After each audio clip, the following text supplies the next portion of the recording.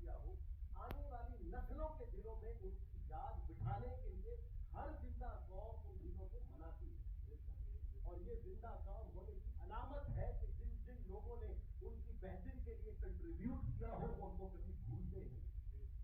ایسا ہی ہے نا، ارے جس نے ہمارے ملک کی سرحدوں کو بچایا ہو اس کا دن تو ہم خوشی سے منا لیتے ہیں، جس نے ہمارے ایمان کو بچایا ہو اس کا میلاد نہ منائے؟ تو حضور کے صدقے ہمارا ایمان بچا ہے، حضور کے صدقے اللہ کی بارگاہ میں جھکنا سیکھا ہے۔ یہ سر پتھروں کے آگے جھکتا تھا، ہاتھوں سے تراشیدہ بتوں کے آگے جھکتا تھا، کبھی کسی بت کے آگے، کبھی کسی بت کے آگے، کبھی جانوروں کے آگے، کبھی سورج کی پوجا ہے۔ ایک سر کہاں کہاں جھکے؟ حضور نے سارے بتوں کو پتے پشت ڈال کر ایک اللہ کے آگے جھکنا سکھایا ہے، تو پھر اس کی میلاد پر ہم خوشی کیوں نہ منائے جس نے ہمیں پھر سارے بتوں کو دور کر خدا کی توحید کا سبق نعرہ رسالت یا رسول اللہ، جشن عید میلاد النبی زندہ باد۔ اس پوائنٹ اور اظہار نہ کیا ہو۔ عرب کہا کرتے ہیں من احب شیئا فاکثر ذکرہ، جس سے آپ کو محبت ہو جائے نا پلٹ پلٹ کے اس کا ذکر کرتے ہیں، پلٹ پلٹ کے اس کا ذکر کرتے ہیں، اس پہ بیٹھ کے اس کا ذکر کرتے ہیں۔ تو بیٹا ہمیں حضور سے پیار ہے تو میلاد بنا کر اس پیار کا اظہار کرتے ہیں۔ لوگوں جان لو تمہارے دنیا میں بڑے محبوب ہوں گے، ہم نے محبوب بھی محبوب خدا رکھا ہے، ہم نے محبوب بھی محبوب خدا رکھا، تو ہم محبت کا اظہار کرتے ہیں۔ نبی اکرم صلی اللہ علیہ وسلم سے یہ اظہار محبت ہے نا، آپ کا یہاں بیٹھنا اظہار محبت ہے، باقی کیوں نہیں بیٹھے ہوئے یہاں؟ تو آپ یہاں بیٹھ کر بتا رہے ہیں ہم محبت کرتے ہیں۔ تین باتیں ہو گئی، یاد ہو گئی آپ کو؟ نکلتے ہوئے پوچھ لیں گے فرید صاحب آپ سے، فرید صاحب کی ڈیوٹی لگا دیں، جو نہ بتائے اس کو کھانا بھی نہ دے لنگر میں، پوچھ کے جائے بھائی کتنی باتیں یاد کی ہیں۔ تو اس لیے ایسے ہی سادی سی باتیں کر کے یاد کر لیں۔ نمبر 4، نبی اکرم صلی اللہ علیہ وسلم کی محبت ہماری ایمان کا ایمان ہی ہے، جز کہہ کے اس کو کم کیوں کرتے، ایمان ہی ہے، اور اس سے بڑی دولت کوئی نہیں ہے۔ تو میلاد منا کر ہم اس محبت کی حفاظت بھی کرتے ہیں۔ سبحان اللہ، کیا کرتے ہیں؟ حفاظت کر۔ خزانہ ہے یہ محبت یا نہیں ہے؟ بتائیں مجھے، خزانے کی حفاظت کی جاتی ہے یا سر عام رکھ دیا جاتا ہے؟ چھپا کر رکھتے ہیں نا۔ کہاں رکھتے ہیں اپنا کریڈٹ کارڈ؟ سامنے رکھیں گے کسی کے؟ اس کے اندر جتنے پیسے موجود ہیں چھپا کے رکھتے ہیں نا۔ کوئی قیمتی چیز ظاہر نہیں کی جاتی، چھپا کر رکھی جاتی ہے، حفاظت کی جاتی ہے۔ تو محبت تو ہم چھپاتے نہیں ہیں لیکن حفاظت تو کرتے ہیں نا۔ تو اب آپ پوچھے جی محبت تو مجھے حضور سے ہے، تو اگر یہ محبت ختم ہو جائے تو پھر تو کہیں کا نہیں رہیں گے۔ تو محبت ایسی نعمت ہے جو ابھی موجود ہے، کل موجود رہے کوئی گارنٹی نہیں ہے۔ کتنے والدین ہم سے ذکر کرتے ہیں، یہاں بھی یہی حال ہوگا لندن میں، جی ہمارے پورے خاندان صدیوں سے ایک سلسلہ تھا کہ ہم لوگ حضور کا میلاد بھی مناتے تھے، حضور سے محبت بھی کرتے تھے۔ بچوں کو پتہ نہیں کیا ہوا، کس طرف چل پڑے، مناؤ تو غصہ کرتے ہیں، کہتے ہیں جائز نہیں ہے۔ تو کیا تھا؟ محبت تھی، اب محبت وہ بنانا، ایمان کی وہ محبت رسول جو ہے وہ قائم نہ رہی۔ تو آپ جب بھی کوئی نعمت ملے اس کی حفاظت کرنا ہماری ذمہ داری ہوتی ہے۔ یہ قرآن کی آیت سے میں ثابت کرتا ہوں، کل جمعے میں نے اور آیت پڑھی تھی، آج آپ کو عرض کرتا ہوں، ربنا لا تزغ قلوبنا بعد اذ ہدیتنا وہب لنا من لدنک رحمہ۔ ربنا، اے ہمارے رب، لا تزغ قلوبنا، ہمارے دلوں کو پھیر نہ دینا، بعد اذ ہدیتنا، ہمیں ہدایت دینے کے بعد۔ اس سے ثابت یہ ہوتا ہے کہ اگر آج ہدایت موجود ہے تو ہو سکتا ہے دنیا کی لذتوں میں پڑھ کر یہ پلٹ جائے، اور یہ آج محبت ہے کل نہ رہے۔ اور اگر یہ ہمیشہ رہے گی تو یہ دعا کیوں کر رہے ہیں؟ دعا کرنے کی وجہ ہے کہ یا اللہ ہمارے دلوں کو نہ پھیرنا، کیونکہ کئی لوگوں کے پھر جایا کرتے ہیں، مولا ہمارا نہ پھیرنا۔ تو مقصد کہنے کا ہے، اللہ فرما رہا ہے جو نعمت ملی ہے اس کی حفاظت کیا کرو۔ کیا کیا کرو؟ حفاظت کیا کرو۔ تو اب میلاد النبی صلی اللہ علیہ وسلم منا کر ہم حضور اکرم صلی اللہ علیہ وسلم سے اس محبت کی حفاظت بھی کرتے ہیں۔ سمجھ آئیے آپ نے؟ اب آپ پوچھیں گے کیسے حفاظت ہوگی؟ اب آپ مجھے بتائیے گا، جب آپ مسجد میں آئے اور مسجد میں میلاد النبی کی محفل میں بیٹھے، تلاوت قرآن حکیم سنی، گلہائے عقیدت حضور کی بارگاہ میں پڑھا گیا، کتنا کلام پڑھا گیا، وہ سارا پڑھنے کے بعد پھر گفتگو ہو رہی ہے۔ اب آپ جس کیفیت کو لے کر مسجد میں آئے تھے چاہتے ہوئے، دل کی کیفیت وہی ہے یا بدل چکی ہوگی؟ فرق ہوتا ہے نا، کچھ نہ کچھ تبدیلی آتی ہے نا۔